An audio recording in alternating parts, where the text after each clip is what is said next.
సామెతలు 1వ అధ్యాయం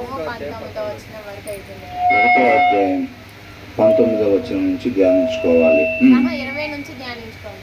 అవును. ఆశాపాతకులందరి గతి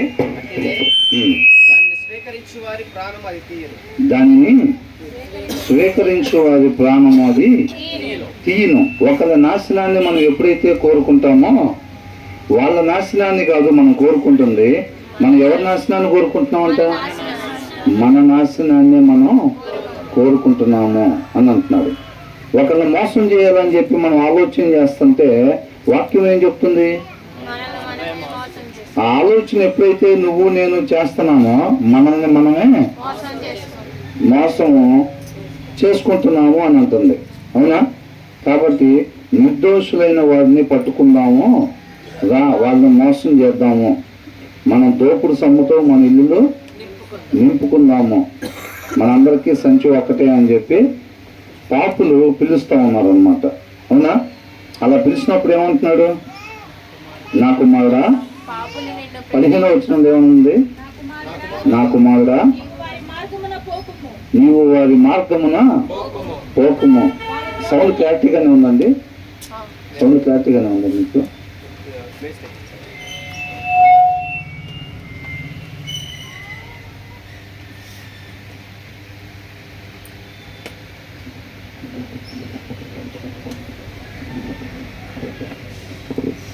Praise the Lord. హల్లెలూయా. నా కుమారుడా నీవు వారి మార్గమున పోకము, వారి త్రోవల యందు నడవకుండా నీ పాదము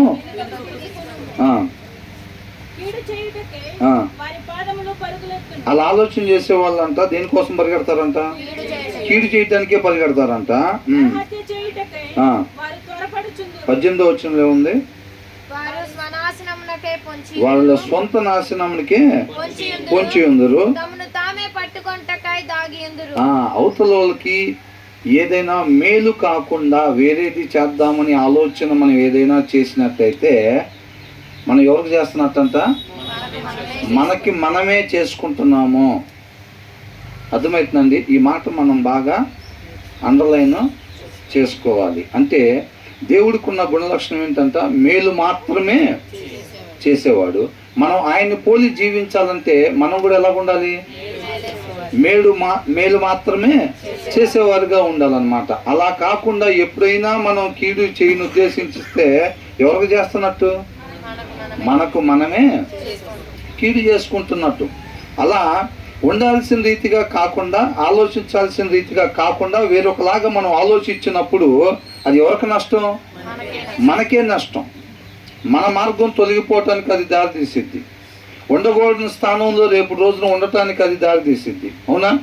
కాబట్టి దాన్ని చెప్తా ఉన్నాడు అనమాట. అవతల వాళ్ళని మనం ఏదో చేస్తున్నామని అనుకుంటే మాత్రం ఖచ్చితంగా అది మనకు మనమే చేసుకుంటున్నట్టు. దాన్ని మనం జ్ఞాపకం ఉంచుకోవాలని. ఆ తర్వాత ఆశాపాతకులు అందరి గతి అట్టిదే. ఎవరైనా లైన్ ఎందుకు దిగుతారు? లైన్ దిగేటప్పుడు హృదయంలో వాక్యం లేనప్పుడు ఆ పక్కన ఏదైతే అట్రాక్షన్స్ చూపిస్తున్నాడో వాడు భ్రమపరుస్తాడు కదా. అవునా? భ్రమపరుస్తాడు అంటే నీటిలాగా ఎండమావుల్ని చూపిస్తూ ఉంటాడు. మనం ఎప్పుడైతే దానికోసం లైన్ దిగుతారు ఎవరైనా, అవునా? ఎందుకు మోసం చేస్తారు? ఈ లోకంలో ఏదో ఆశించి చేస్తారన్నమాట. అంటే డబ్బు కావచ్చు, పేరు కావచ్చు, పలుకుబడి కావచ్చు, ఏదైనా కానీ ఇలాంటివి ఏదో వాడు చూపించే రంగుల ప్రపంచం చూసి మన హృదయంలో వాక్యం సరిపడా లేనప్పుడు ఏం చేస్తామంటే ఆత్మకు శక్తి సరిపోక ఏం చేస్తామంటే ఆ అట్రాక్షన్ వైపు అవ్వ చూసినట్టుగా చూస్తాం. అప్పుడు మనకి ఆ రంగుల ప్రపంచం రమ్యంగా కనపడిద్ది, అవ్వ కనపడినట్టు. అవునా? మనకు ఆ రోడ్డు మీద పోవటానికి బలం సరిపోదు. అప్పుడు బలం సరిపోక ఏం చేస్తామనంటే ఆ రోడ్డుని దిగుతాం. ఆ భ్రమ చూపిస్తాడు కదా, ఆ భ్రమ నిజం అనుకొని ఎండమావులు నీళ్ళు అనుకొని ఏం చేస్తాం? రోడ్డుని దిగుతాం. దిగిన తర్వాత అక్కడ నీళ్లు ఉండవు. అంతే కదా? భ్రమ ఎంతోమంది ఏం చేశారు? బిలాం ఏం చేశాడు? భ్రమపడ్డాడు. నీకు ఏది కావాలంటే అది ఇస్తాను అనగానే, అయితే ఈ రాత్రి కూడా ఇక్కడ ఉండండి, నేను మరలా అడుగుతాను అన్నాడు. పొందుకున్నాడా దాన్ని? ఆకాను కూడా ఏమనుకున్నాడు? దాచుకుంటే నేను సెటిల్ అయిపోతానని అనుకున్నాడు. దాచుకున్నాడు. సెటిల్ అయ్యాడా? అవ్వలేదు. అవునా కదా? నయమాన్ కూడా ఏమైంది? నయమాన్ స్వస్థత పడ్డాడు. గెహజీకి ఏమైంది? కుష్ఠరోగం తెచ్చుకున్నాడు. కుష్ఠరోగం. గెహజీ ఏమనుకున్నాడు? ఇలా వస్త్రాలు అవన్నీ తెచ్చుకుంటే సెట్ అయిపోవచ్చు అని అనుకున్నాడు. సెట్ అయ్యాడా? అట్లాగ భ్రమ చూపిస్తాడు అన్నమాట. ఆ రంగుల ప్రపంచం నిజమైంది కాదు. మనం రోడ్డు దిగిన తర్వాత ఏమీ ఉండదు. కావాల్సింది మనం రోడ్డు దిగటం, మన ఆత్మీయ జీవితాలు ఆరిపోవటం కావాలంతే. అర్థమవుతుందండి? ఇప్పుడు మనం ఒక ఆఫీస్కి వెళ్ళామా, లేకపోతే ఒక పొలంలో పనిచేస్తున్నామా, లేకపోతే ఒక ప్రదేశంలో ఒక కాలనీలో మనం ఉంటున్నామా, వీళ్ళందరికీ కాకుండా నాకే ఎందుకు ఇబ్బంది జరుగుతుంది అని అంటే, ఈ లోకంలో ఒక మాట అంటారు చూసారా? ఏంటిది అది? కాయలున్న చెట్టుకి రాళ్ళ దెబ్బలంట. ప్రతి ఒక్కళ్ళు కూడా ఇబ్బంది ఎవరికి ఉంటుంది అని అంటే టార్గెట్ ఎలుగున్న క్యాండిల్స్. అర్థమవుతుందండి? మన ఆఫీస్లో కావచ్చు, మనం చేసే పొలంలో కావచ్చు, లేకపోతే మనం ఉండే కాలనీలో కావచ్చు, 1000 మంది ఉండొచ్చు, 15 మంది ఉండొచ్చు. అది అడుతిరిగి ఎటు వచ్చింది? మన దగ్గరికే వచ్చింది. ఎందుకని అని అంటే మనం వెలుగున్న క్యాండిల్స్గా ఉంటున్నాం కాబట్టి టార్గెట్ ఏంటి? ఆ వెలుగు ఆరిపోవాలి. అది ఆ వెలుగు నష్టాన్ని చేకూర్చిద్ది అన్నమాట అపవాది రాజ్యానికి. కాబట్టి చూసి మనమే టార్గెట్గా ఉంటాం ఎక్కడైనా సరే. దాన్ని జ్ఞాపకం పెట్టుకొని పరిస్థితులు మనం జయించేవారుగా ఉండాలి. ఎనీ టైం వాక్యం ఉంటేనే మనం ఆ లైన్లో వెళ్ళగలుగుతాం అన్నమాట. కాబట్టి వాడు చూపించే భ్రమకి మనం మోసపోకూడదు. ఎప్పుడు మోసపోతాము అని అంటే మన ఆత్మకు తగిన బలం లేనప్పుడు మోసపోతాం. ఇక రంగుల ప్రపంచం వైపు చూస్తాం. అర్థమవుతుందండి? బలం సరిపోతే. కాబట్టి మనకి ఈ విషయాన్ని తెలుసు కాబట్టి మన ఆత్మకి తగిన బలాన్ని మనం ఎప్పుడు ఉంచుకోవాలన్నమాట. తర్వాత ఏమంటున్నాడు? జ్ఞానము వీధులలో కేకలు వేయుచున్నది. జ్ఞానము వీధులలో కేకలు వేయుచున్నది. సంత వీధులలో బిగ్గరగా పలుకుచున్నది. Out in the open wisdom calls aloud, she rises her voice in the public square అని అంటున్నాడు. వీధుల్లో నిలబడి ఏదైనా ఒక ప్రసంగాలు చేసేటప్పుడు ఒక బిల్డింగ్ పైకి కార్నర్స్లో నుంచొని గట్టిగా కేకలు వేసి చెప్తూ ఉంటారు. ఇప్పుడు కూడా రాజకీయ ప్రచారాలు ఎట్లా జరుగుతూ ఉంటాయి? అవునా? వీధుల్లో ఒక ఎత్తైన దాన్ని చూసుకొని గోడ మీద నుంచున్నట్టుగా, ఆ వ్యాను పైకి ఎక్కి గోడ మీద నుంచున్నట్టుగా అక్కడి నుంచి మాట్లాడుతూ ఉంటారు, అందరికి వినపడేటట్టుగా. జ్ఞానం కూడా అలాగే మాట్లాడుతుందంట. ఏమని మాట్లాడుతుందంట? వీధుల్లో కేకలు వేయుచున్నది, సంత వీధుల్లో బిగ్గరగా పలుకుచున్నది. అంటే గొప్ప సందడి ఎక్కడ ఉంటుంది? జనాలు ఎక్కువ ఉన్న దగ్గర, సెంటర్స్ దగ్గర. అవునా? అలాంటి దగ్గర నుంచొని పలుకుతుందంట. అంటే పురద్వారాలు అంటే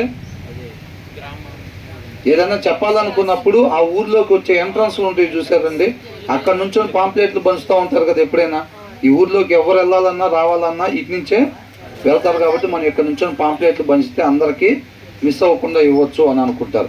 ఆ ప్లేస్లో నుంచొని, అంటే ప్రతి ప్రదేశంలో ప్రతి ఒక్కరికి తెలియబడేటట్టుగా జ్ఞానం ఏం చేస్తుందంట? కేకలు వేసి చెప్తా ఉందన్నమాట.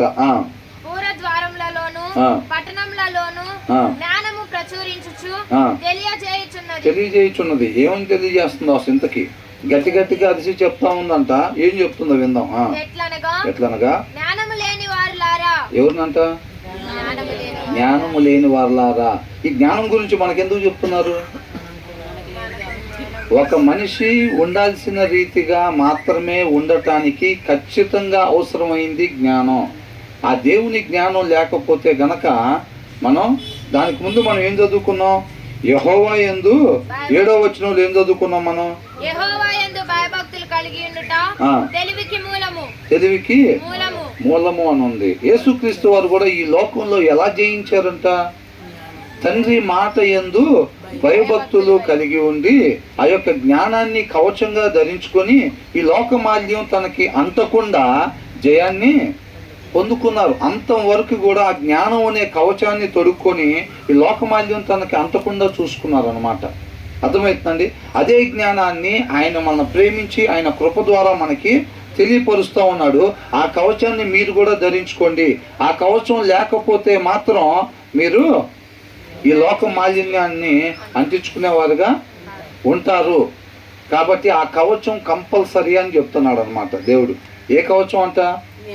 జ్ఞానం అనే కవచం. అర్థమవుతుందండి? అది కంపల్సరీ ఉండాలంట. మనం కూడా జయాన్ని పొందుకోవాలంటే ఆ జ్ఞానం కంపల్సరీగా ఉండాలి. ఏమంటున్నారు?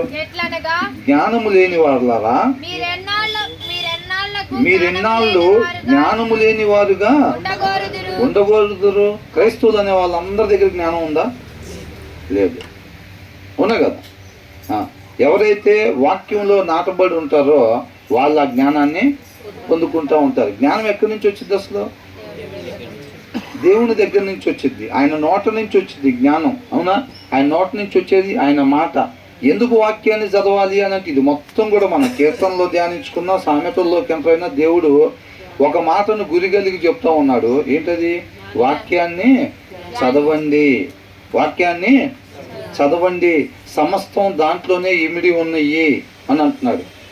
అర్థమవుతుందండి? మీ ఆత్మీయ జీవితాన్ని కాపాడుకోవటానికి, మీరు ఉండాల్సిన రీతిగా ఉండటానికి, మీరు పోగొట్టుకున్న స్థితిని మరలా పొందుకోవటానికి మీకు కావలసిన సమస్తం దాంట్లోనే ఉన్నది అని అంటున్నాడు.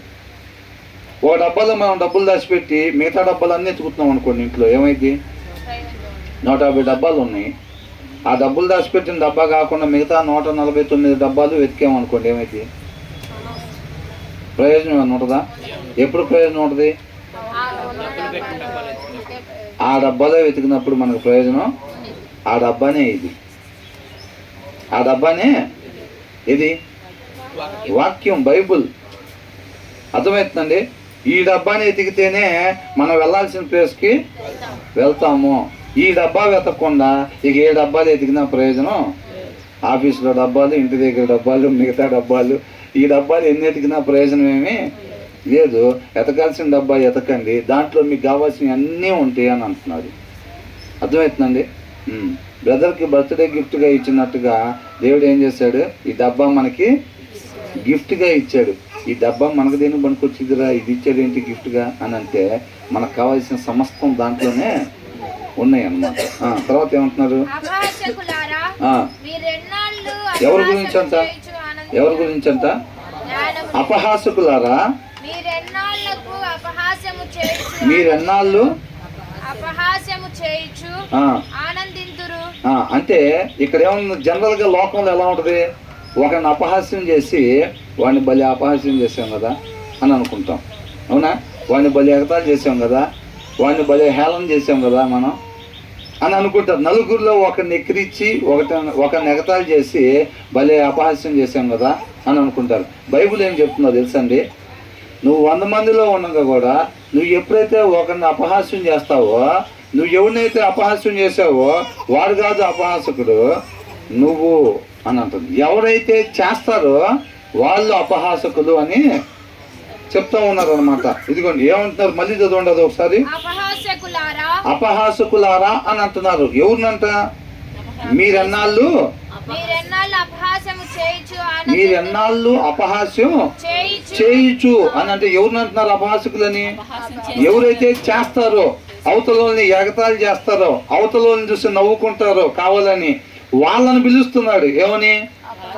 అపహాసకులారా. నువ్వు వాడిని అంటున్నావు చూసావా, నువ్వు వాడిని అంటున్నావు చూసావా, వాడు కాదు అపహాసకుడు. ఎవరు? అన్నవాడు. అర్థమవుతుందండి? వాళ్ళ అరే వాడు చూడరా అని అంటే వాక్యం చెబుతా ఉంది, నిన్ను చూడమని నువ్వు చెప్తున్నావు అని అర్థం. అవతలని ఎగతాళి చేసేటప్పుడు కానీ, అవతల గురించి చెడు మాట్లాడేటప్పుడు కానీ, అవునా కదా? అట్లాగా వాక్యం చక్కగా మనతో చెప్తా ఉందన్నమాట. ఏమంటున్నాడు? How long will you who are simple love your simple ways అని అంటున్నాడు. How long will mockers delight in mockery అని అంటున్నాడు. ఎంతకాలం నువ్వు అట్లాంటి పనులు చేసి ఆనందపడుతూ ఉంటావు? మన దగ్గర ఏదో కొన్ని ఆనందాలు చెప్తారు కదా, ఏమానందాలు? నిన్నెవరో చెప్తున్నారు టీవీలో, రాక్షస ఆనందం అని అంటున్నాడు. మేము చేయకపోయినా చేసామని చెప్పి రాక్షస ఆనందం పొందుతున్నాం అంటారు. కొంతమంది ఏమంటారు? సునకానందం అని అంటారు. కొంతమంది ఏమంటారు? ఇట్లాంటివన్నీ కూడా చెప్తూ ఉంటారంట. కొంతమంది ఏం చేస్తారంట? వాడిని ఈయన్ని ఎగతాళి చేసి ఆనందపడతా ఉంటారంట. అవునా? ఎంతకాలం ఉంటారు అట్లాగా అని అంటున్నాడు. అదే అంటున్నాడు, how long will mockers delight in mockery అని అంటున్నాడు. ఎంతకాలం సంతోషిస్తావు అట్లా జనాల్ని హేళన చేసి అని అంటున్నాడు. తర్వాత అండ్ ఫూల్స్ హేట్ నాలెడ్జ్ అని అంట. తర్వాత ఏమంటున్నాడు, బుద్ధిహీనులారా. బుద్ధిహీనులు అంటే ఎవరు? రక్తహీనులు అంటే ఎవరు? రక్తహీనత అంటే ఏంటి? రక్తం లేని వాళ్ళు. బుద్ధిహీనులు అంటే బుద్ధి లేని వాళ్ళు అని అంటున్నాడు. అవునా? ఒకవేళ పైన చెప్పింది జ్ఞానం లేని వాళ్ళరా అని అన్నప్పుడు జ్ఞానం లేని వాళ్ళు ఎలా ఉంటారో మెన్షన్ చేశారు కదా. ఆ లక్షణాలు మనలో ఉంటే మనం ఎవరు అన్నట్టు? ఆ జ్ఞానం వీధుల్లో నిలబడి మనకే చెబుతుందని అర్థం. అవునా? అపహాసకులారా అని చెప్పి అపహాసకులు ఎలా ఉంటారో కింద చెప్తున్నారు. ఒకవేళ మనలో ఆ లక్షణం కనపడుతుంటే మనం ఎవరు అన్నట్టు? అపహాసకులు అన్నట్టు. సరి చేసుకోవాల్సింది ఉంది అన్నట్టు. అవునా? తర్వాత ఏమంటున్నాడు, బుద్ధిహీనులారా అని అంటున్నాడు. బుద్ధిహీనులంట ఇలా ఉంటారంట అని ఉంది. ఒకవేళ అది మనలో ఉందనుకో ఏం చేయాలి? సరి చేసుకోవాలి. లేకపోతే అలా లేకుండా ఉంచినందుకు దేవునికే స్తోత్రం అన్నమాట. అవును.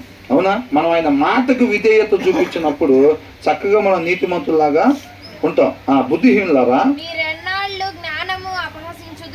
జ్ఞానము అసహించుకొందురు అని అంటున్నాడు. అవునా? జ్ఞానం ఎక్కడి నుంచి వచ్చిందంట? దేవుని మాటలో నుంచి జ్ఞానం వచ్చిద్ది. వాక్యాన్ని చదువుతుంటే జ్ఞానం వచ్చిద్ది. ఆయన మాటకు విధేయత చూపించాలి మనం. అర్థమవుతుందండి? అది వాక్యం అట్లా చెప్తారు. ఆదివారం అంటే కామనేగా.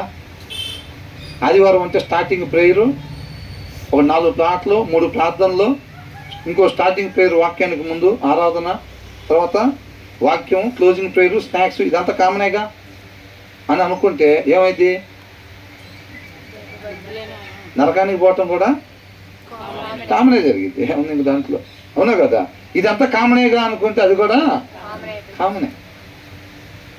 అవునండి, అది చెప్తున్నాడు అనమాట. జ్ఞానాన్ని అంతా ఏం చేస్తారంటే వీళ్ళు అసహించుకొందురు అని ఉంది. బుద్ధిహీనులు చేసే పని ఏం చేస్తారంటే ఎప్పుడు చెప్పే వాక్యమేగా అని అనుకుంటారు. అర్థమవుతుందండి? దాంట్లో అంతే చెప్తారు. దాన్ని వాక్యం అలా కాకపోతే ఏముంటుంది? తప్పులు చేయమని ఉంటుందా?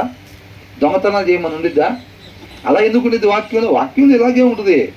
అన్నీ చేస్తామే ఏంటి అనుకునే వాళ్ళు ఎవరంట? బుద్ధిహీనులు అని అంటున్నారు. అవునా?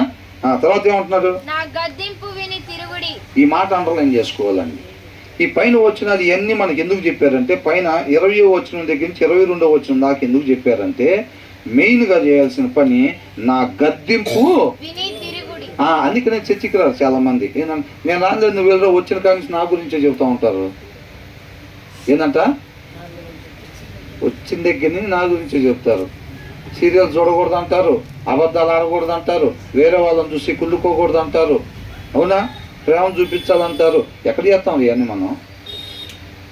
అక్కడ కూర్చున్నా కానించి మొత్తం మన గురించే చెప్తారు రాయలు. ఇంకో విషయం ఏంటంటే, వీళ్ళకి ఆల్రెడీ మనతో కొద్దిగా సావాసం చేస్తున్నారు కాబట్టి మనలో ఉన్న లోపాలు ఏంటో వీళ్ళకి తెలుసురా. కాబట్టి వీళ్ళు పదే పదే కావాలని వాటి గురించి చెప్తారు. అవునా? అట్లా చెప్తారా?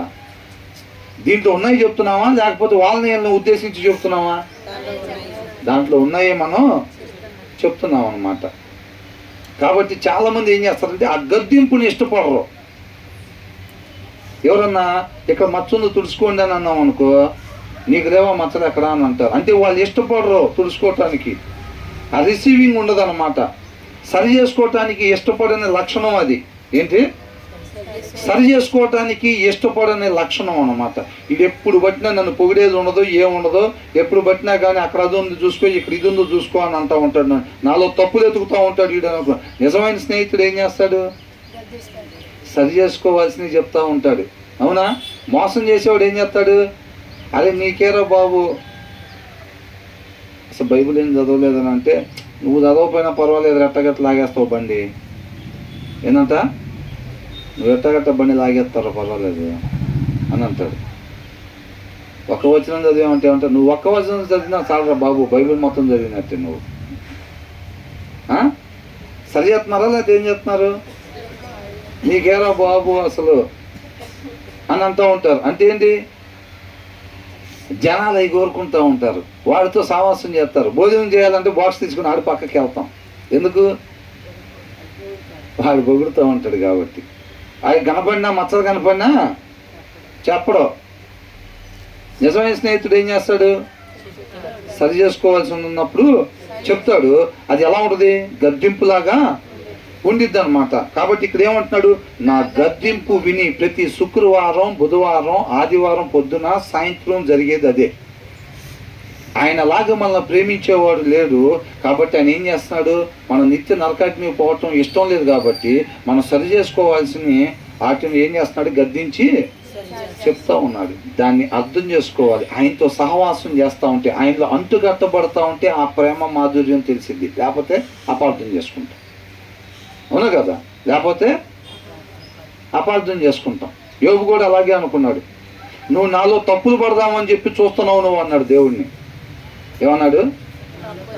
నాలో తప్పులు పడదామని చెప్పి నువ్వు చూస్తున్నావు. నేను తప్పుడోడిని అన్నట్టుగా నువ్వు చెయ్యాలని చెప్పి, నువ్వు ప్రూవ్ చేయాలని చెప్పి నువ్వు చూస్తా ఉన్నావు. నాలో తప్పులు ఎతుకుతున్నావు నువ్వు. ఎక్కడ దొరుకుతాడా అని చెప్పి చూస్తున్నావు నువ్వు. నన్ను ఎండగట్టాలని చూస్తున్నావు నువ్వు అన్నట్టుగా దేవుడితో మాట్లాడు. అపార్థం చేసుకున్నాడా లేదా? నేను నీతిమంతుణ్ణి, నేనే తప్పు చేయలా, అయినా నాకు శ్రమలు వచ్చినాయి, నాకు శ్రమలు తెచ్చావు. శ్రమలు ఎవరు చేస్తారు? దేవుడే కదా మామూలు తీసుకొచ్చారు. అవునా? శ్రమల్లో కూడా 2 రకాలు ఉంటాయండి. 2 రకాలు ఉంటాయి. వాటి గురించి తర్వాత ధ్యానించుకుందాం. అయితే నాకు శ్రమలు తీసుకొచ్చింది నువ్వే, నాకెవడో తీసుకురాలేడు. నాకు శ్రమలు తెచ్చింది నువ్వే. నేను నీతిమంతుణ్ణి, ఏ తప్పు చేయలా. ఏ తప్పు చేయకపోయినా సరే నాకు ఈ శ్రమలు పెట్టామంటే జనాలు నన్ను ఏమనుకుంటారు? ఏదో తప్పు చేస్తే. మా స్నేహితులు ఏమనుకున్నారు? ఏదో తప్పు చేస్తుంటావు నువ్వు, లేకపోతే శ్రమలు ఎందుకు వస్తాయి నీకు? వాళ్ళు తప్పుడు అవగాహన వాళ్ళ దగ్గర ఉన్నది. శ్రమ వచ్చింది అంటే ఏదో ఒక తప్పు చేస్తేనే వచ్చిద్ది అని. ఈ రోజుల్లో కూడా అనేక మంది ఉన్నారు అట్లాగా. ఇబ్బంది కలగంగానే ఏంటంట? నేను ఎక్కడో సరిగ్గా ఉండలేదు. అవునా? ఏసైకి ఎన్నో శ్రమలు వచ్చినాయి. మరి అన్ని చోట్ల సరిగ్గా ఉండలేదా ఏసయ్య? శ్రమల్లో నుంచి ఆయన విధేయతని నేర్చుకుంటున్నాడంట. ఆయన సంపూర్ణతలోకి నడిపించటం కోసం అని చెప్పి యోబు కవి వచ్చినాయి. దాన్ని అర్థం చేసుకోకుండా ఏమన్నాడు? అవునా? నాలో తప్పులు పడదామని చూస్తున్నావు నువ్వు, కావాలని నా మీద వేసావు నిందా. నువ్వు ఎప్పుడైతే నాకు శ్రమలు అనుభవించావో మిగతా వాళ్ళందరూ నేను తప్పుడు అనుకున్నారు అని అనుకున్నాడు. అట్లా అంటున్నాడు. నా గద్దింపు విని తిరుగుడి, ఆలకించుడి. ఇది ఇంగ్లీష్లో అద్భుతంగా ఇచ్చాడు. ఏంటంట? రిపెంట్ ఎట్ మై రీబుక్ అని అంటున్నాడు. అంటే రిపెంట్, పశ్చాత్తాపడు.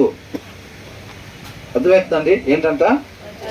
పశ్చాత్తాపడు, మార్చుకోవటానికి ఇష్టపడు. అర్థం దగ్గరికి వెళ్ళేటప్పుడు మనం ఏ ఉద్దేశంతో వెళ్ళాలంట? సరి చేసుకోవాలి అనే ఉద్దేశంతో అర్థం దగ్గరికి వెళ్తే ప్రయోజనం తప్ప ఆ ఉద్దేశం లేకపోతే ప్రయోజనం ఏం లేదు. అదే చెప్తున్నాడు ఇక్కడ. ఏమంటున్నాడు? పశ్చాత్తాపడు.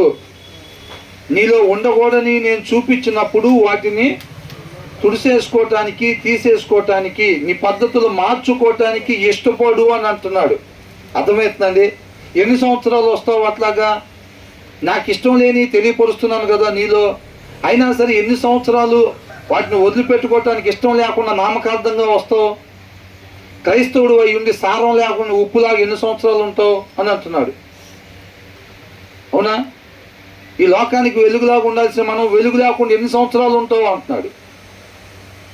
ఒక్కసారి అర్థం ఏదైతే చూపించిద్దో వాటిని సరి చేసుకోవటానికి ఇష్టపడి ఒక్కసారి అర్థం దగ్గరికి వెళ్తే చాలు.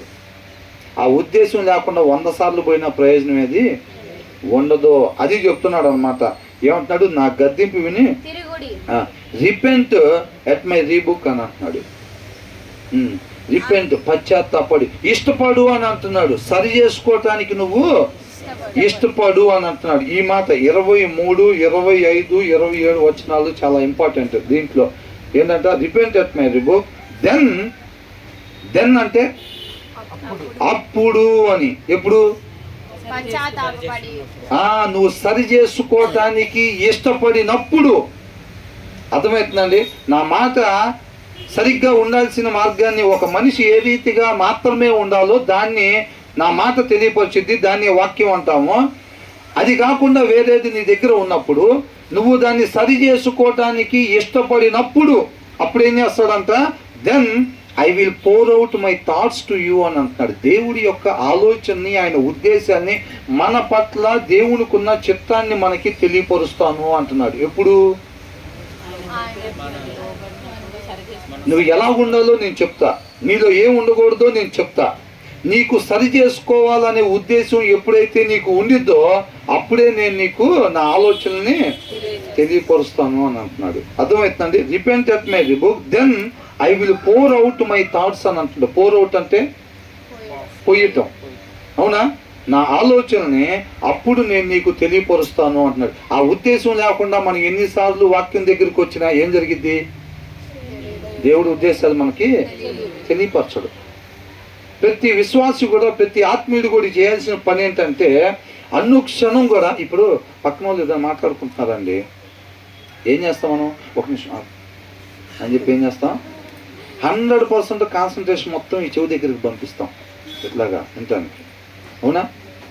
అనుక్షణం ప్రతి ఆత్మీయుడు కూడా ఏం చేయాలని అంటే దేవుడి యొక్క ఆలోచనని ఎరిగి నడుచుకోవాలి. ఆయన కృపను బట్టి మనకిచ్చిన ప్రతి క్షణం కూడా ఆ క్షణాన్ని ఎలా గడపాలంట? ప్రభువా, ఎందు నిమిత్తం ఇచ్చావో ఈ క్షణం నాకు, ఆయన్ని ఆలోచన ఎదిగి దాని ప్రకారం ఆ క్షణాన్ని ఉపయోగించి ఆయన మహింపరచాలి మనం, అవునా? ఆ ఆలోచన మనం ఎరగాలి అని అంటే, ఆ ఆలోచన మనకి తెలియబడాలి అంటే మనం ఏం చేయాలంట? సరి చేసుకోవటానికి ఇష్టపడాలి. వాక్యం అనే మార్గమే మన మార్గంగా చేసుకోవటానికి ఇష్టపడాలి. వాక్యం కాకుండా వేరొక మార్గం మనలోకి కనపడుతుంటే, వేరే లక్షణాలు కనపడుతుంటే, కీర్తనాకారుల్లాగా ఏమాత్రం తడవు చేయకుండా సరే మన మార్గాన్ని తిప్పుకొని వాక్యం అనే మార్గంలోకి వెళ్ళటానికి, సరి చేసుకోవటానికి, పశ్చాత్తాపడటానికి ఏం చేయాలంట? మనం ఇష్టపడాలి. పైన 3 వచనాలు చెప్పి తర్వాత ఈ మాట అంటున్నాడు, then I will pour out my thoughts to you, I will make known to you my teachings అని అంటున్నాడు. నా ఉపదేశాల యొక్క అంతర్భావాన్ని నీకు తెలిసేటట్టుగా చేస్తాను అని అంటున్నాడు. ఆ 2 తెలియకపోతే మన పని అయిపోయింది. ఆయన ఆలోచన ఏంటో తెలియకపోతే, అర్థమైందండి? సౌలు పరిస్థితి ఏమైంది? సౌలు పరిస్థితి ఏమైందండి? నేనేం చేయాలో ఈ సమయంలో నాకు అర్థమవట్లేదు, దేవుడు నాతో మాట్లాడట్లేదు. ఆయనకి డబ్బు పోయిందా? అధికారం పోయిందా? జనాలు ఏమన్నా లేకుండా ఉన్నారా? అన్నీ అలాగే ఉన్నాయి. ఆయన దగ్గర ఏం పోయింది? దేవుడు ఆయనతో మాట్లాడట్లా, తన ఆలోచన తెలియపరచట్లా. తన జనాలైన ఇశ్రాయేల్ మీద రాజుగా ఎన్నుకున్న వాడితో దేవుడు ఏం చేయాలో చెప్తూ ఉంటాడు నిత్యం. అలాంటిది ఏం చేశాడు? అప్పుడు చెప్పలా. నేను ఇక్కడే ఉండాలా, వాళ్ళ మీద యుద్ధానికి వెళ్ళాలా, లేకపోతే నేను పారిపోవాలా, ఏం చేయాలి అని అడుగుతుంటే దేవుడు చెప్పలా. ఒకసారి చెప్పాడు, సమయాలు వచ్చిందాక ఏం చెప్పాడు? నేను వచ్చిందాక నువ్వు అక్కడ ఆగుగాను అన్నాడు. ఈయనేం చేశాడు? ఆగాడా? ఆగల. మళ్ళా మాట్లాడాడు దేవుడు. ఏమని చెప్పాడు? నువ్వు చెప్పిన మాట వింటలేదు, ఆగమని చెప్పాడు కదా అని అన్నాడు. సరే, తర్వాత ఏమన్నాడు? అమాలేకీయుల మొత్తాన్ని నిర్మూలన చేసేసి ఒక్కను కూడా విడిచిపెట్టొద్దని చెప్పాడు. ఏం చేశాడు? మంచి మంచి వాటిని, గొర్రెలను, ఎడ్లను మొత్తం దాచుకొని ఆ రాజును కూడా తీసుకొచ్చుకొని దాచిపెట్టుకున్నాడు. సమీలు కనపడంగా ఏం చెప్పాడు? అసలు దేవుడి చిత్తాన్ని బలంగా నెరవేర్చాను అంటున్నాడు. సమీలు రాగానే ఫస్ట్ మాట అదే చెప్తున్నాడు. దేవుడు చెప్పిన దాన్ని గొప్పగా చేసి దేవుడిని మహింపరచాను అంటున్నాడు. అయితే నాకు వినపడే వాటి గొంతులు ఏంటి అని అంటున్నాడు. నాకు ఆ సౌండ్లు ఏంటి వినపడుతున్నాయి? గొర్రెలు ఎడ్లాగా ఉన్నాయి కదా అని అంటున్నాడు. అయ్యా, అయ్యి మనోళ్ళు దేవుడికి బలి పీఠానికి తెచ్చారులే అని అన్నాడు. కారణం ఏదైనా కావచ్చు, చెప్పిన పని చేశాడా? లేదు. దేవుడు మాట్లాడలేదు. అంటే మాట్లాడకపోతే ఏమైంది? రోడ్డు దిగిపోయాడు, కర్ణ పిశాచి దగ్గరికి వెళ్ళిపోయాడు. వాక్యం వెళ్ళమని చెప్తుందా? వెళ్ళొద్దని చెప్తుంది. సమయాలు పిలిస్తే సమయాలు వచ్చి ఏం చెప్పాడు? దేవుడు నాతో మాట్లాడతలేదు, నన్ను ఏం చేయమంటావు కనుక్కుందామని నిన్ను పిలిచాను అన్నాడు. సర్వోన్నతుడైన దేవుడు నీతో మాట్లాడటానికి ఇష్టపడకపోతే నువ్వు నన్ను పిలిచి ప్రయోజనం ఏముంది అన్నాడు. నీకేం చెప్తే ఏం చేసావు? అవునా? సొలొమోనుతో కూడా దేవుడు 2 సార్లు మాట్లాడాడు. మాట్లాడితే ఏం చేశాడు? పట్టించుకోవాలా. తన హృదయాన్ని దేవుడి దగ్గర, నువ్వు అట్లాగే చెప్తా ఉంటావు, బుధవారం చెప్తావు, శుక్రవారం చెప్తావు, ఆదివారం చెప్తా ఉంటావు, అని చెప్పి ఏం చేశాడంట, తన హృదయాన్ని తిప్పేసుకున్నాడంట. పద్దాకు నీతిగా ఉండాలి, న్యాయంగా ఉండాలి, ధర్మంగా ఉండాలి, ఏం చేస్తా ఉంటే జరిగిద్దా ఇక్కడ అన్నట్టుగా ఏం చేశాడంట, తిప్పేసుకున్నాడంట. తిప్పేసుకుంటే ఏమైంది? ఎవరికి నష్టమైంది? దేవుడికి నష్టమైందా? సౌలు అయినపోతే ఎవరికి నష్టమైంది? సొలొమోను అయినపోతే ఎవరికి నష్టమైంది? ఇవాళ మనతో కూడా మాట్లాడుతున్నాడు, అలాగే మనతో కూడా మాట్లాడుతున్నాడు. నా కుమారుడా అని అంటున్నాడు. ఏమంటున్నాడు? నా గద్దింపు విని తిరుగుడి అని అంటున్నాడు. అందుకనే దాన్ని అండర్లైన్ చేసుకోవాలంట. మొత్తం దాంట్లోనే ఉంది. దాన్ని విడిచిపెట్టి పైన 3 వచనాలు కింద 5 వచనాలు చదువుకున్నాం అనుకో, ప్రయోజనమేమి లేదు. లైట్ తీసుకోబాకండి, ఉన్నది మొత్తం అక్కడే ఉంది. తర్వాత ఏమంటున్నాడు? మనం ఎప్పుడైతే సరి చేసుకోవటానికి ఇష్టపడతామో ఆయన ఆలోచనలు మనకి తెలియపరుస్తాడంట. ఆయన ఉపదేశాల్లో ఉన్న అంతర్భావాన్ని మనకి తెలియపరుస్తాను అని అంటున్నాడు.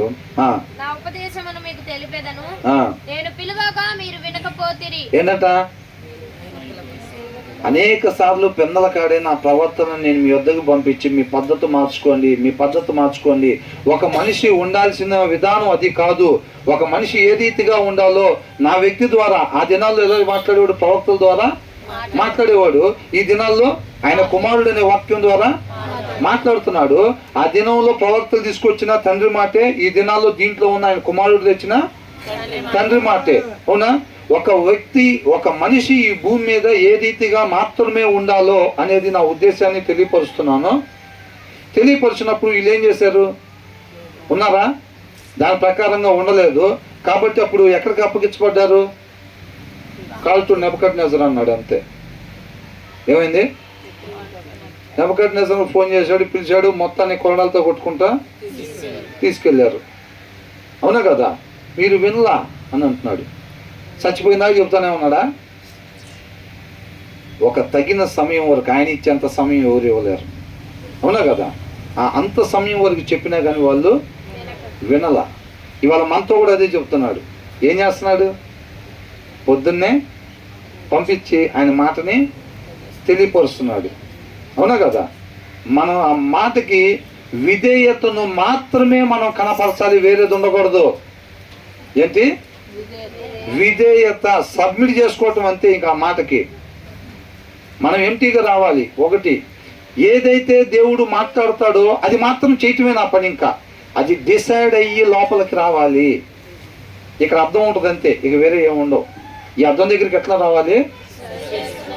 అది ఏమి చేయమని చూపిస్తుందో, ఏది వద్దని చూపిస్తుందో అది మాత్రమే నేను, ఏది చేయమంటుందో అది మాత్రమే నేను చేసేది, నా విధానం కావాలి అనేటట్టుగా రావాలి. ఇక అంతే. అవునా? అదే చెప్తున్నారు అన్నమాట. ఏమంటున్నాడు? నేను పిలువగా మీరు వినకపోతే, ఇప్పుడు చెప్పబడే వాక్యం దేవుని మాట, దాని ప్రకారంగా మనం ఉండకపోతే ఏంటంట? విననట్టుగా అన్నమాట. అదే కదా చెప్తున్నారు. నేను పిలువగా మీరు వినకపోతిరి, ఏం చేస్తున్నాడు? తల్లి కుమారుని ఎట్లా పిలిచిద్ది? దమ్మ అనిద్దా లేదా? అవునా? అట్లాగా బుధవారం, శుక్రవారం, ఆదివారం పొద్దున, సాయంత్రం, మిగతా సమయాల్లో కూడా మనం రెడీ అయ్యేటప్పుడు కానీ వాక్యాన్ని పెట్టుకుంటూ ఉంటాం, పాటలు వింటూ ఉంటాం. మరి అట్లాంటప్పుడు ఏమైందంట? 2 చేతులు చాపి పిలుస్తున్నాడు. ఇప్పుడు కూడా పిలుస్తున్నాడా లేదా? అవునా? మీకు కనబడుతుంది అట్లాగా? ఆయన మాట్లాడుతున్నాడు అంటే 2 చేతులు చాపి పిలుస్తున్నాడు అన్నమాట. అవునా? మనం ఎప్పుడు ఆయన దగ్గరికి వెళ్ళినట్టుగా ఆ మాట ప్రకారంగా మాత్రమే ఉన్నప్పుడు, నా చెయ్యి చాపగా ఎవరును లక్ష్య పెట్టలేదనంట. లక్ష్య పెట్టలేదంటే ఏంది? నేను ఒకటి చెబుతుంటే మీరు ఇంకోటి చెప్తున్నారు. నేను వద్దు, పలానాది చెయ్యొద్దు అని చెప్తుంటే అది చేసుకుంటూ పోయేవాడు. వాళ్ళ సంగతి చెప్తున్నాడు కింద వచ్చిన వాళ్ళు. ఏందంట? నేను చెప్పిన బోధ ఏమియు మీరు వినక త్రోసివేసితిరి. ఏం మాట్లాడుతున్నాడు? నేను చెప్పిన బోధ ఏది కూడా మీరు వినకుండా ఏం చేశారంట? తోసివేసేసారనమాట. అంటే వాక్యం అట్లాగే చెప్తారులే అని అనుకోని మనకు నచ్చినట్టుగా మనం ఉంటాం. చూసారా? దాన్ని అంటున్నాడు తోసివేసితిరి. నేను గద్దింపగా లోబడకపోతిరి కాబట్టి మీకు అపాయము నేను నవ్వేదను. ఏం చేస్తారంట? అపాయము కలిగినప్పుడు అపాయం కలిగినప్పుడు నవ్వేదను. సౌలుకి చెప్పాడా లేదా? చెప్పాడు కదా. ఆపద వచ్చింది, వాళ్ళందరూ వచ్చి యుద్ధం చేయడానికి రెడీగా ఉన్నారు ఇక ఎదురుగా. ఈయనకేం చేయాలో అర్థం అవ్వట్లేదు. యుద్ధానికి వెళ్ళాలా వద్దా? ఇక దేవుడి మాట కోసం ఎదురు చూస్తూ ఉంటే ఇలా సైన్యం ఒక్కొక్కరు ఏంటంటే జారిపోతూ ఉన్నారు, ఇంకా భయపడి వెళ్ళిపోతూ ఉన్నారు, మొత్తం తగ్గిపోతూ ఉన్నారు. ఇంకేం చేయాలో ఈయనకు అర్థం అవ్వలేదు. ఇంకా అర్థమవుతుందంటే అట్లా అంటున్నాడు. అప్పుడు దేవుడు పిలిస్తే పలుకుతాడా? మన దగ్గర ఒక సామెత ఉంది, ఏంటంటే అది చేతులు కాలిన తర్వాత పట్టుకుంటే లేదు. నేను అనేక సార్లు మీకు మాట్లాడా, అనేక సార్లు నేను మీతో మాట్లాడా. నా 2 చేతులు చాపి మిమ్మల్ని పిలుస్తూ ఉన్నాను, అయినా మీరు వినలా. కాబట్టి అని రాశారు అక్కడ, అవునా? కాబట్టి మీకు అపాయము కలుగునప్పుడు నేను నవ్వేదను, మీకు భయము వచ్చినప్పుడు నేను అపహాస్యము. అంటే ఎవరైతే మార్చుకోకపోతే పద్ధతి మార్చుకోవాల్సిన దాన్ని వాళ్ళకి ఏమొచ్చిందంట? అపాయము వచ్చింది. అంత మాత్రమే కాదు, వాళ్ళకి భయము వచ్చింది. అవి వచ్చినప్పుడు నేను అపహాస్యం చేస్తాను. ఆ తర్వాత భయము మీ మీదకి తుఫాను వలె వచ్చినప్పుడు, సుడిగాలి వచ్చినట్లు మీకు అపాయము కలుగునప్పుడు, మీకు కష్టమును దుఃఖమును ప్రాప్తించునప్పుడు నేను అపహాసము చేసేదను. చూసారా ఏమేమి వస్తాయి అంట? భయం మీ మీదకి తుఫాను వలె వచ్చినప్పుడు భయపడతారు ఎవరైనా. నీతి మంతులు సింహం వలె ధైర్యంగా ఉంటారండి. ఎప్పుడైతే లైన్ దిగిపోతామో అప్పుడు ఆటోమేటిక్ ఏమొచ్చేసిద్ది? భయం వచ్చేసిద్ది అనమాట. మీ మీదకి తుఫాను వలె వచ్చినప్పుడు, సుడిగాలి వచ్చినట్లు మీకు అపాయము కలుగునప్పుడు, మీకు కష్టమును దుఃఖమును ప్రాప్తించునప్పుడు నేను అపహాస్యము చేసేదను. అప్పుడు వారు నన్ను గూర్చి మొరపెట్టుదురు గాని ఏం చేస్తారంట? అవునా? చేతులు గాలిన తర్వాత సౌలు అంట ఏం చేస్తున్నాడు? ఆకులు పట్టుకునే ప్రయత్నం. దేవుడు మాట కావాలి నాకు, ఆయన ఏం చేయాలని అంటున్నాడు. మొన్నటిదాకా మాట్లాడితే ఏం చేసావు? 2 చేతులు చాపి పిలిచాడు కదా. అన్ని బుధవారాలు, అన్ని శుక్రవారాలు, అన్ని ఆదివారాలు ఏం చేసావు? మొత్తం ప్రాబ్లం అయిపోయిన తర్వాత ఏమంటున్నాం? పాపంలో పడిపోయాం, పాపం చేసేసిన తర్వాత ఏం చేస్తారంట? మొర పెట్టుకుంటాడంట. పాపుల మొర ఆయన ఆలకెత్తాడా? ఆలకెచ్చడు. పాపుల మొర ఆయన ఆలకెచ్చడు. నువ్వు పాపంలో పడకముందే ఆయన జాగ్రత్త చెబుతుంటే ఆలకిచ్చావా? ఆలకెచ్చలా. నువ్వు ఆలకెచ్చకపోవటం వల్లే నువ్వు పాపం చేసిందాక పోయింది కథ, అవునా కదా? అక్కడ పడిన తర్వాత నువ్వు ప్రార్థన చేసిన ఆయన ఆలకిచ్చే పరిస్థితి ఉండదు. అప్పుడు వారు నన్ను గూర్చి మొదలుపెట్టుదురు కానీ నేను ప్రత్యుత్తరం ఇయ్యకుందును. ఏం చేస్తాడంట? ప్రత్యుత్తరం ఇవ్వనంటున్నాడు. సౌలుకు జరిగింది అదే. మాట్లాడాల, విషయాన్ని తెలియపరచలా, సమాధానం ఇవ్వాల దేవుడు. అంతకన్నా భయంకరమైన స్థితి ఒక మనిషికి ఇంకోటి ఉండదు. దేవుడు మాట్లాడకపోతే, ఎలాగుండాలో చెప్పకపోతే అంతకన్నా భయంకరమైన పరిస్థితి ఏమి ఉండదు. ఆయన మాట మన హృదయంలో, వాక్యం మన హృదయంలోకి ఆయన మాట వెళ్తేనే దాంట్లో నుంచి మంచి వచ్చింది. లేకపోతే ఆ హృదయంలో మొత్తం మోసకరమైంది అంటారు. బాల్యం నుంచి మన హృదయం ఎలాంటిదంట? మోసకరమైంది. దాంట్లో దేవుని వాక్యం పడితేనే మంచి అనేది వచ్చింది. దాన్ని శరీరం అనుసరిస్తూ ఉండిద్ది. అదొక విధానం, అదొక సిస్టమ్, అదొక ప్రాసెస్ అన్నమాట. నిత్యం మన జీవితంలో జరగాల్సిందంటే ఒక ట్రైన్ బొగ్గు ఇంజన్తో వెళ్ళేటప్పుడు బొగ్గు లేకపోతే వెళ్ళిద్దా? దాంట్లో బొగ్గు వేస్తూ ఉండాలి, అది ముందుకి వెళ్తూ ఉంటుంది. మనం కూడా ఏం చేయాలంటే మన హృదయంలో వాక్యాన్ని వేస్తూ ఉంటే అది ఆత్మీయంగా వెళ్ళాల్సిన దిశగా కరెక్ట్గా వెళ్తూ ఉంటుంది. ఎప్పుడైతే వాక్యం వేయటం ఆపుతామో అది ఏం చేసిద్దంటే రోడ్డు దిగిపోయిద్ది. అంతే, రోడ్డు దిగిపోయి తర్వాత ఏం చేసిద్ది? వాక్యం లేనప్పుడు ఏం చేసిద్ది? దానిలో ఉన్న మోసపూరితమైనది వచ్చింది, దాన్ని ఇక శరీరం అనుసరిస్తూ ఉంటుంది. అవునా? వాక్యం ఎప్పుడైతే హృదయంలో ఉంటుందో అది వెళ్ళాల్సిన వేలో వెళ్తూ ఉంటుంది అనమాట.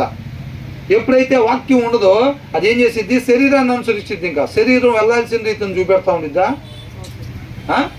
ఎల్లగూడనే మార్గానికి వెళ్ళి తీసుకెళ్తూ ఉండిద్ది. కాబట్టి వాక్యం లేనప్పుడు ఏం చేస్తూ ఉంటే శరీరాన్ని అనుసరిస్తారు. శరీరాన్ని అనుసరించే వాళ్ళు ఎవరు కుమారులు అంట? అపవాది కుమారులు అని ఉంది. ఆ మార్గం ఎక్కడికి తీసుకెళ్ళిద్ది? నిత్య నరకాగ్ని. నిత్య నరకాగ్నికి తీసుకెళ్ళిద్ది. వాక్యం లేకుండా హృదయంలో క్షణం ఉన్నా సరే అది తప్పుడు మార్గంలోకి తీసుకెళ్ళిపోయింది. అది చెప్తున్నాడు. అప్పుడు వారు నన్ను గూర్చి మొరపెట్టుదురు గాని నేను ప్రత్యుత్తరం ఇయ్యకుందును. నన్ను శ్రద్ధగా వెతుకుదురు బా, గాని ఎలా ఎతుకుతారంట? శ్రద్ధగా శ్రద్ధ పోర్లు ఎట్లా ఎత్తుతారంట? శ్రద్ధగా వెతుకుదురు. శ్రద్ధగా వెతుకుతారంట. అంత ముందు పోయింది అది. అదే చెప్తుంది. చేతులు గాలిన తర్వాత పట్టుకున్న ప్రయోజనం ఏమి ఉండదంట. దేవుడు అంట తను దొరికే సమయాల్లోనే మనం ఏం చేయాలంట? వెతకాలంట. అర్థమవుతుందండి? సమయం ఉండగానే సద్వినియోగం చేసుకోవాలి. ఆయన కృపను బట్టి మనం సజీవులుగా ఉండగానే ఆయన పాదాల చెంత చేరి ఆయన మాటతో నింపబడాలి సమృద్ధిగా. శరీరం సహకరించకుండా తినేసి ఏంటి వాక్యం దగ్గరికి వెళ్ళట్లేదు అనుకోండి, బాడీ ఎవరు నష్టపోతాం? మనమే నష్టపోతాం. దీన్ని లోపరుచుకొని కీర్తనకారుడు 119లో అంటున్నాడు, ఏమంటున్నాడు? నా శరీరాన్ని నేను నీ వాక్యం ద్వారా లోపరుచుకున్నాను, నా హృదయాన్ని కూడా నేను లోపరుచుకున్నాను అని అంటున్నాడు. ఎలాగంటే దాన్ని లోపరుచుకునేది? వాక్యం ద్వారా మన హృదయాన్ని లోపరుచుకోవాలి. అర్థమవుతుందండి? దాన్ని జయించాలన్నమాట. మనం ఆ మోసపూరితమైన దాన్ని మనం వాక్యం ద్వారా లోపరుచుకోవాలి. అప్పుడు మనం దేవుని ఇష్ట ప్రకారంగా అది నడిపించింది అనమాట మనల్ని. నన్ను శ్రద్ధగా వెతుకుదురు గాని వారికి నేను కనపడతాడా? కనపడ్డా? శ్రద్ధగా ఎతికినా కనపడ్డా అంట. వెతకాల్సిన టైంలోనే వెతకాలి. ఎగ్జామ్ స్టార్ట్ అయిపోయిన తర్వాత హాల్ టికెట్ ఎత్తుక్కుంటే ప్రయోజనం ఏముంది? ఎప్పుడు ఎతకాలి హాల్ టికెట్? ముందే ఎత్తుక్కోవాలి. ట్రైన్ పోకముందే టికెట్లు చూసుకోవాలి. పోయిన తర్వాత టికెట్లు తిరిగితే ప్రయోజనం. అప్పుడు శ్రద్ధగా ఎత్తుక్కుందాం అనుకో, దొరుకుతాయి. ఉపయోగం ఉంటుందా? ఏముండదు. కాబట్టి మనం కూడా చదవాల్సినప్పుడే వాక్యాన్ని చదవాలి. విధేయతను చూపించటానికి ఎనీ టైం దేవుని వాక్యం పలానాది చెప్పింది అని అంటే దానికి విధేయతని చూపించాలి. అది మన జీవిత అలవాటుగా చేసుకోవాలి. తర్వాత ఏమంటున్నాడు? జ్ఞానం ఏంటంటే వాళ్ళకి ఇప్పుడు వాక్యం అయిపోయాముగా. ప్రార్థన చేసుకోవచ్చులే కానీ 2 నిమిషాలు పాటలు అయితే పాడచ్చు. కానీ ఇప్పుడు ఏంటంట? ఇప్పుడు వాక్యం వాక్యం అయిపోయిన తర్వాత వచ్చాము అనుకున్నాం, ఇంకా వాక్యం అవ్వలేదా? ఏంటంట? జ్ఞానము వారికి అసహ్యం. వాక్యం అంటే కొంతమంది గిట్టదు అసలు. మొత్తం అక్కడే ప్రాబ్లం అని అనుకుంటారు. 2:30 గంటల సినిమా దగ్గర అయితే కర్లకుండా కూర్చుంటారు. కొంతమంది 2 సినిమాలు కూడా వరుసనే చూసేవాళ్ళు ఉంటారు. పార్వతండి బ్రహ్మాండంగా అవుతున్నారు. 2 సినిమాలు కూడా వరుసనే చూస్తారు. 2:30 గంటలు, 2:30 గంటలు, 5 గంటలు. 1 గంట సేపు వాక్యం వెళ్తే ఎక్కడలేని నొప్పులన్నీ వచ్చేస్తా ఉంటాయి మనకి. ఎక్కడలేని నొప్పి. మళ్ళీ వాక్యం అయిపోయిన తర్వాత మళ్ళీ మామూలు సెటిలైట్ అయిపోయింది బాడీ. వాక్యం అయిపోయిన తర్వాత దగ్గర నుంచి ఎంత హుషారుగా ఉంటాం చూడండి మళ్ళీ. అవునా? వెళ్ళేటప్పుడు కూడా అంత హ్యాపీగా వెళ్తూ ఉంటారు. ఈ కొద్దిసేపు ఆ గంట మాత్రమే కొద్దిగా ఏంటో అంత బాడీ పెయిన్స్, ఫీవరు ఇవన్నీ నడుస్తూ ఉంటాయి. ఏందో మరి అట్లా చెప్తున్నాడు. అట్లా ఉంటే సరి చేసుకోవాలని అంటున్నాడు. జ్ఞానము వారికి జ్ఞానం ఎక్కడి నుంచి వచ్చిందంట? ఆయన మాటలో ఉంటుంది జ్ఞానం. దేవుని వాక్యంలో ఉంటుందంట. మనం ఆ బైబిల్ చదివేటప్పుడు ఆ జ్ఞానం అంట మన హృదయంలో ప్రవేశించిందంట. చక్కగా రాశారండి. అసలు వాక్యం అంట చదివేటప్పుడు ఏమైందంట? ఆ జ్ఞానం అంట మన హృదయంలోకి ప్రవేశించి మన ఆత్మీయతను అది కాపాడిద్ది అని రాశారన్నమాట. అసలు చూసారా ఎంత ఆర్గానిక్ ఫుడ్? అవునా కదా? తర్వాత ఏమంటున్నారు? వారికి ఇష్టం లేకపోయాను అంటే వాక్యాన్ని అనుసరించడం వాళ్ళకి ఆయన చర్చికి పోయే ఉంటే అదొక ప్రాబ్లం. ఆడకు పోయిన తర్వాత చెప్పింది చేయకపోతే అదొక ప్రాబ్లం. ఆడకు పోయిన తర్వాత ఒకసారి యూత్ మీటింగ్లో ఇట్లాగే చెప్పాం కదా. ఒకసారి యూత్ మీటింగ్లో ఇట్లాగే కూర్చొని వాక్యం ఎవరెవరు చదువుతున్నారంటే చాలా మంది చేతులు ఎత్తలేదు. ఎత్తపోతే ఎందుకని చదవట్లేదు అసలు అని అడిగితే ఏం చెప్పారు? అది చదివితే దాని ప్రకారం ఉండాల్సి వచ్చింది అని చదవట్లేదు అన్నారు. చెప్పేది ఇది. అవునా? ఎందుకని చదవట్లేదంట? మీరు కూడా ఉన్నారా? ఆంటీ కూడా ఉన్నారంట ఆ రోజు. అది చదివితే దాని ప్రకారంగా ఉండాల్సి వచ్చిందని. చదవకపోతే మాకేం తెలియదు కదా. ఇలా ఉండాలి, ఇలా ఉండకూడదు అనేది మనకు తెలియదు కదా. ఆ గద్దింపు మనకు రాదు కదా అప్పుడు. అవునా? అప్పుడు ఏం చేయొచ్చు? మనకు నచ్చినట్టుగా ఉండొచ్చు. ఇలా ఉండకూడదు. ఇప్పుడు దొంగతనం చేయటం పాపం అని తెలిసినప్పుడు దొంగతనం చేసేటప్పుడు ఏమైంది? అదొక గిలి, ఒరే బాబు మనం పాపం చేస్తున్నాంరా, వాక్యం ఇది వద్దని చెప్పారురా బాబు, అది ఒక గిలితో చేస్తారు. ఒకవేళ దొంగతనానికి పోతున్నా కానీ అదే దిగులు, ప్రశాంతంగా పోయి దొంగతనం చేసుకొచ్చే పరిస్థితి ఉండదు. ఇది పాపం రా నాయన, మనం చేసేది పాపం రా. అబద్ధం అన్నప్పుడు ఏముంటుంది మనకి? అసలు మనం వాక్యం ఇది ఆడకూడదని ఉందిరా, అయినా ఏం ఇది ఉంటుంది చూసారా, అది అంటున్నాడు. అది మనకు తెలియదు అనుకోండి. అసలు ఎలా ఉంటుంది? ఇక మన ఇష్టం, హ్యాపీగా లోకానుసారంగా వెళ్ళిపోతూ ఉండొచ్చు, అంతే. లోకంలో పడి కొట్టుకుపోతూ ఉండొచ్చు. అందుకని చదవట్లేదంట. అవునా? ఇక్కడ అంటున్నాడు అదే, యెహోవా యందు భయభక్తులు కలిగి ఉండటం వారికి ఇష్టం లేకపోయాను. వాక్యం ఇష్టపడతలేదు అని అంటే అవ్వమ్మలాగనమాట. అవునా? మీరు పండు తినకుండా ఉండటం మేలు, మీరు చావకుండా ఉన్నారు. ఇక అవన్నీ వద్దండి. మీరు పుట్టించారు కదా, పుట్టించారు, మమ్మల్ని అక్కడ వదిలిపెట్టారు. ఇక మా సంగతి మేము చూసుకుంటాం. ఇక తినాలు వద్దు అన్నీ చెప్పొద్దు. ఇంకా ఇది చేయండి, అది చేయొద్దు, ఇట్లాంటివన్నీ చెప్పొద్దు. ఇక మా సంగతి మేము చూసుకుంటాం అని సృష్టికర్తను తిరస్కరించారన్నమాట. అవునా? ఇది కూడా ఏంటి? దేవుని మాట ఎలా ఉండాలనేది దేవుని మాట. వాక్యం వద్దని చెప్పటం అంటే ఏంటి? నువ్వు ఇంకెట్లా ఉండాలో మాకు ఇంకేమీ చెప్పొద్దు. ఇక అంటే ఏంటి? మాకు నచ్చినట్టుగా మేము ఉంటాము అని అంటున్నాడు. యెహోవా యందు భయభక్తులు కలిగి ఉండటం వారికి ఇష్టం లేకపోయాను. వానికి వినబుద్ధి అవ్వట్లేదంట. ఆయన మాటలంతా వినబుద్ధి అవ్వట్లేదంట. పక్కన వాళ్ళ గురించి ముచ్చట్లు చెబుతుంటే, అక్క 2 అయింది, భోజనం చేసి వస్తాం, తర్వాత మాట్లాడుతున్నా. పర్లేదు చెప్పు, భోజనం రోజు చేశారు కదా, ఇంకేం చేసిందమ్మా? ఇంకేం చేసింది? అలా ఆయన ఎన్నిసార్లు తిన్నాడా అని అది చెప్పు ముందు. అన్నం తింటే ఏమొచ్చింది? కొద్దిగా బలం వచ్చింది. అసలు ఈ ఆనందం వచ్చింది అన్నం తింటే. రోజు పెద్ద ఏదో బిల్డప్ ఇస్తూ ఉంటుంది, అట్ట తిన్నాడా అది. ఇంకా వాటికైతే మాత్రం ఏమీ లేదు. అవునా? నా ఆలోచన వినోళ్ళకి పోయి నా గద్దింపుని వారు కేవలం తృణీకరించారు అంతే. ఏముంది వాక్యం అంతే చెబుతారు. ఏంటంట? వాక్యంలో అన్ని అంతే చెబుతారు. కేవలం జస్ట్ లైక్ దట్ తృణీకరించారు అంతే. ఆఫ్టర్ ఆల్ అన్నట్టుగా. అదా కేవలం అనే పదం రాశారు కదా అక్కడ. కేవలం తృణీకరించారంట. అది వాడు చెప్తేనేది ఏమరా మనం అంటారు చూసారా? ఆమె చెప్తేనేది ఏంది? ఆమె చెప్పింది ఏంది అని అంటారు చూసారా? అట్లాగంట కేవలం తృణీకరించారంట. కేవలం అని అంటే అది ఏందిరా? కేవలం ఆఫ్టర్ ఆల్ అన్నట్టుగా. అవునా? వాళ్ళ దృష్టి ఎలా అంటుంది అంటే ఇది కేవలం తృణీకరించారు అది అని అంటున్నారు. తర్వాత ఏంటంట? కాబట్టి అనేది చిన్న పదమే, దాంట్లో చాలా బలం ఉండిద్ది. అవునా? ఇలా చేశారు కాబట్టి, నా మాట వినటానికి ఇష్టపడలేదు కాబట్టి, దానికి విధేయత చూపించడానికి ఇష్టపడలేదు కాబట్టి, సరి చేసుకోవాలన్న ఉద్దేశంతో రాలేదు కాబట్టి వారు తమ ప్రవక్తనకు తగిన ఫలము అనుభవించుదురు. చూసారా? ఎవరిని తృణీకరించారు? వాళ్ళు ఏదైతే నా మాట వినకుండా వాళ్ళు ఉన్నారో, అంటే వాళ్ళ ప్రవర్తనకి చదివితే దాని ప్రకారం ఉండాల్సి వచ్చిందని అంటున్నారు చూసారా? చదవకపోవటం వల్ల మీరు చేసిన దానికి ఏమంటున్నాడు? తమ ప్రవర్తనకు తగిన ఫలము అనుభవించదరు. అవునా కదండి? ఖచ్చితంగా అనుభవిస్తారు. అది ఆయన మాటగా తెలియపరిచిన తర్వాత కూడా ఆయన వద్దన్న పని మనం చేసుకుంటూ ఉంటాం చూసారా మన జీవితంలో.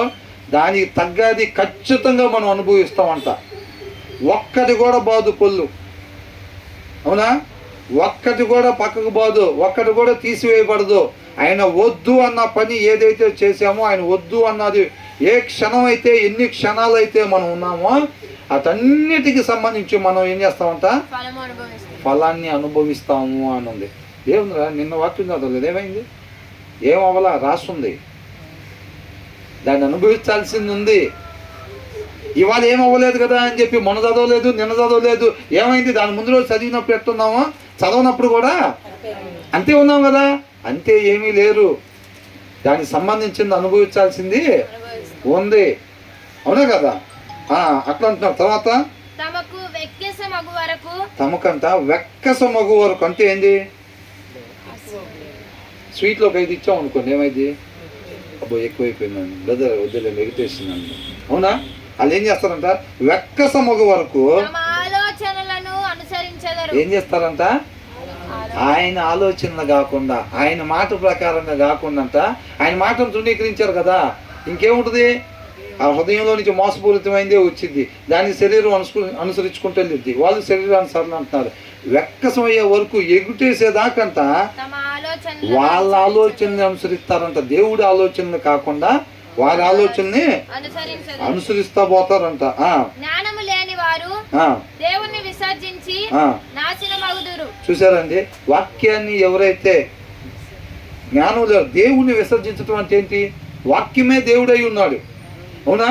కాబట్టి వాక్యాన్ని విసర్జించే వాళ్ళు, ఇష్టపడిన వాళ్ళు, వాక్యంలో చెప్పిన దాని ప్రకారంగా సరి చేసుకోవటానికి ఇష్టపడిన వాళ్ళు అంతా వాళ్ళని ఏమంటున్నాడు? జ్ఞానము లేని వారు అని అంటున్నాడు. అవునా? సరి చేసుకోవటానికి ఇష్టపడిన వాళ్ళు అంటే జ్ఞానం లేని వాళ్ళు అని అంటున్నాడు. దేవుని విసర్జించి ఏమవుతారంట? వాళ్ళు నాశనం అయిపోతారంట. అర్థమవుతుందండి? నాశనం మగుదురు. ఎవరు నాశనం చేశారు? వాళ్ళే నాశనం చేసుకున్నారు. వద్దు, నువ్వేం మాట్లాడాల్సిన పని లేదు. ఇంకా ప్రభా నువ్వేం చెప్పొద్దు, నువ్వు ఇట్టుండు అట్టుండని చెప్పొద్దు నువ్వు అని అన్నారు. చూసారా? దానివల్ల వాళ్ళకి నాశనం వచ్చింది. వాళ్ళే నాశనాన్ని తెచ్చుకున్నారంట. దేవుని మాటకు విధేయత చూపించకుండా, ఆయన ప్రేమను బట్టి మనం సరి చేసుకోమని చెబుతున్న దానికి మనం విధేయత చూపించకుండా, సరి చేసుకోవటానికి ఇష్టపడకుండా ప్రతి వారం వస్తున్నాం అనుకోండి నామకార్థంగా, ఏమైందంట? ఏమవుతామంట? నాశించిపోతాము అని చెప్తున్నారు. అవునా? ఇదేంటిది? సత్యమా లేకపోతే ఇది ఉట్టిదేనా? సత్యం ఇది. అవునా? తర్వాత ఏమంటున్నాడు? బుద్ధిహీనులు క్షేమము కలిగినదని మైమరచి నిర్మూలమగుదురు. చూసారా? బుద్ధిహీనులు ఏమవుతారంట? ఎస్, నెంబర్ 1గా దోసుకున్నాంరా డబ్బులు, నెంబర్ 1గా మోసం చేసాంరా వాడిని, నెంబర్ 1గా హేళన చేసాంరా వాళ్ళని మనం అని చెప్పి ఏమనుకుంటారంట? క్షేమం కలిగింది, నెంబర్ 1 సక్సెస్ అయ్యాంరా మనం మోసం చేయటంలో, సక్సెస్ అయ్యాంరా హేళన చేయటంలో అని చెప్పి వాళ్ళకు ఉండి చూస్తారు ఆ టైంలో ఆనందం. బుద్ధిహీనులు అని అంటున్నారు వాళ్ళని. బుద్ధిహీనులు క్షేమం కలిగిందని అనుకుంటారంట. ఎస్, సక్సెస్ అయ్యామరా అనుకుని మైమరిచిపోతారంట. ఏమవుతారంట? నిర్మూలం అంటే ఏంది? తీసివేయబడటం. అవునా? నిర్మూలించండి అని అంటే తీసివేయండి అని. ఎక్కడి నుంచి నిర్మూలించబడతారు? నిత్య జీవంలో నుంచి ఏమవుతారంట? తీసివేయబడతారంట. అర్థమవుతుందా? ఎవరు? బుద్ధిహీనులు. ఎప్పుడంతా క్షేమం కలిగిందని వాడిని వీడిని మోసం చేసి, వాళ్ళని ఎగతాళి చేసి, వాళ్ళని చూసి కుళ్ళుకొని ఈర్షపడి ద్వేషం పడి ఉండొద్దు అన్నది వాక్యులు ఏదైతే చెప్తారో దాని ప్రకారంగా చేసుకుంటా ఈ లోకంలో కలిసిపోయి ఇదంతా చేశానంట. ఏమవుతారంట? ఫైనల్గా డిలీట్ చేయబడతారంట, నిర్మూలించబడతారంట నిత్య జీవంలో నుంచి. సమస్తం కోల్పోయినట్టే. నిత్య జీవం పోతే ఇంకేముంది? ఇంకక్కడ మట్టేగా, ఇంకేం లేదు. బూడిద పోగు చేసుకున్నారు. ఆయన మాట వద్దని చెప్పి చెయ్యి అడ్డం పెట్టి వాక్యాన్ని వినబుద్ధి కాకుండా నీ చెవులంతా ఏమనంటున్నాడు?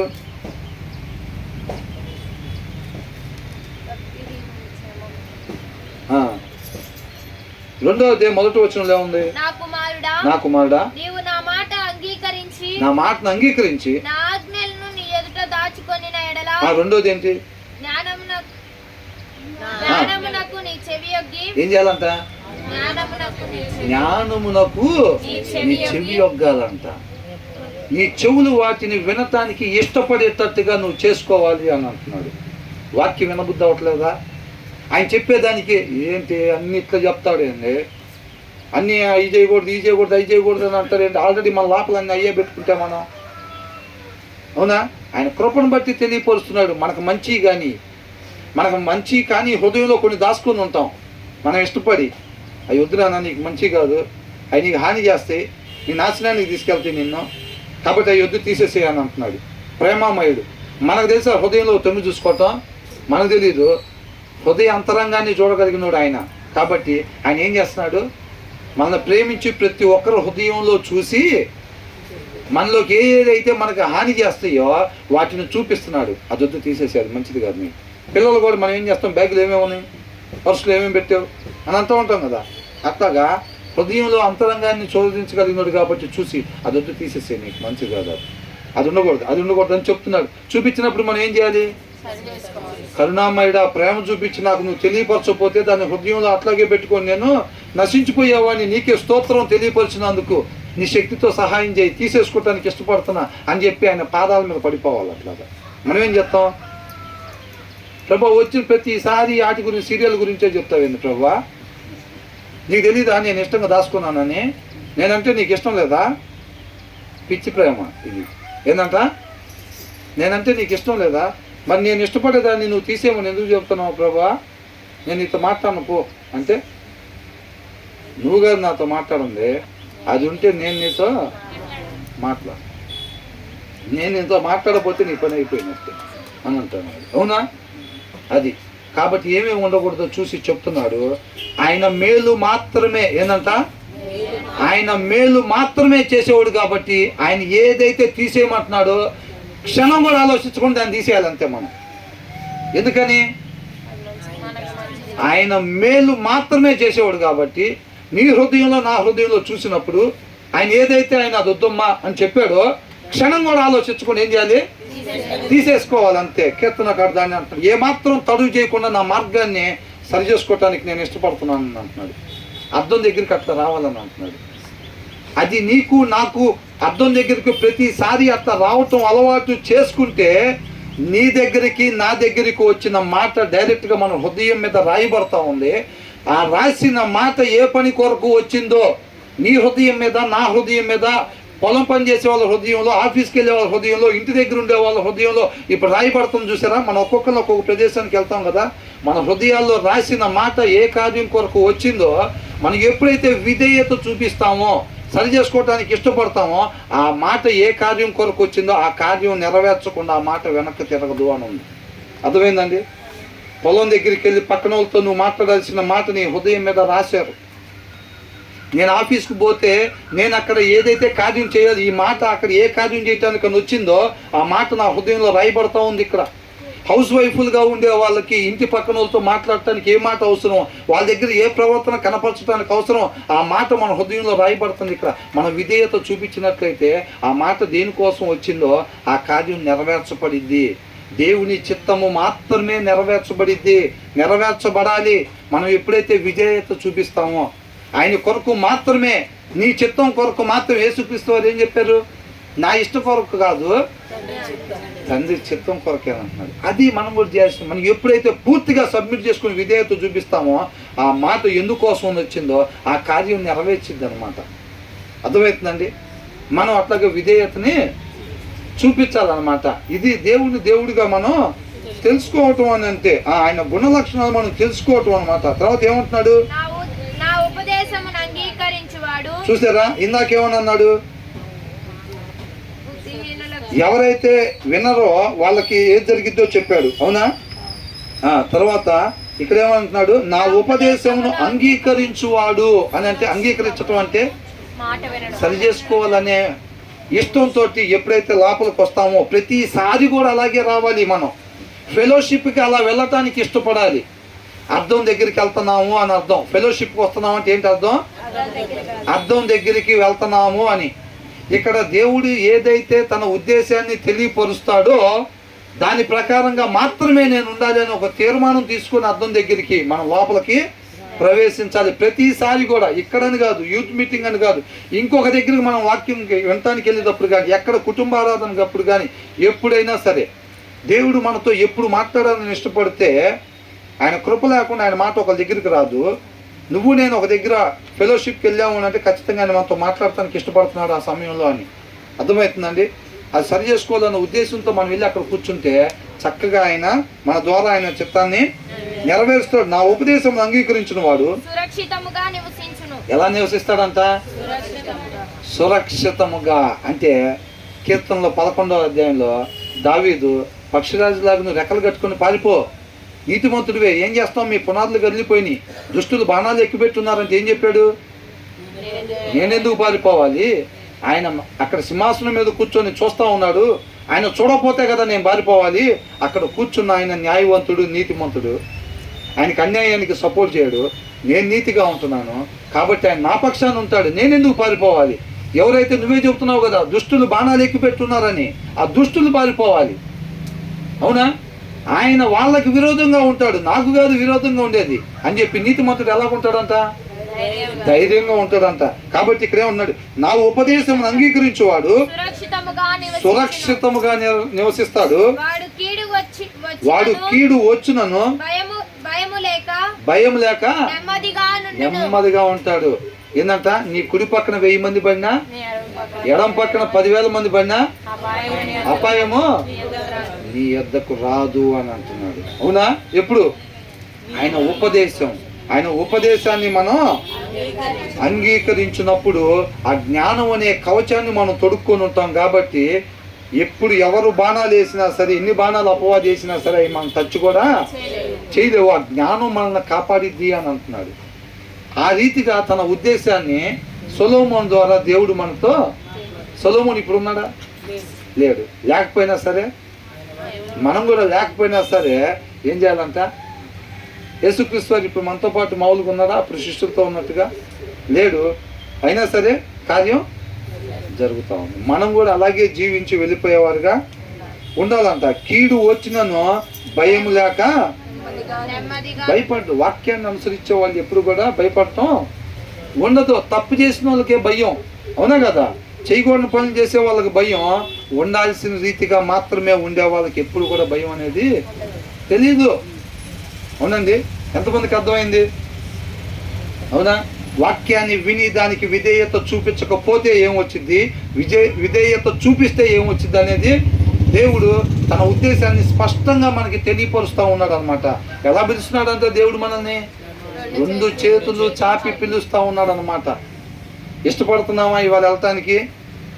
ఇష్టపడేటట్టయితే ఆయన ఏదైతే మాట్లాడుతున్నాడో దాని ప్రకారంగా మాత్రమే మేము ఉండేటట్టుగా నాయన నీ మాటని ఏ ఉద్దేశం కొరకు మా దగ్గరకు పంపించావో మేము పూర్తిగా విధేయత చూపించి ఆ మాట ఏ కార్యం జరిగించాలని వచ్చిందో ఆ కార్యం జరిగేటట్టుగా, నీ చిత్తం మాత్రమే జరిగేటట్టుగా, నీ నామానికి మాత్రమే మహిమ కలిగేటట్టుగా నా తండ్రి నీ కృపతో నీ శక్తి ద్వారా నువ్వే నన్ను నడిపించు నాయన, మమ్మల్ని నడిపించు నాయన అని కీర్తనకారుడు ఎలాగైతే ఆయన పాదాల దగ్గర చేరి ప్రాధేయపడతా ఉన్నాడో అలాగే ఆయన పాదాల చెంత మనం చేరేవారుగా ఉండాలి. ప్రతిసారి కూడా బలమైన ఆహారాన్ని పొందుకోవాలి.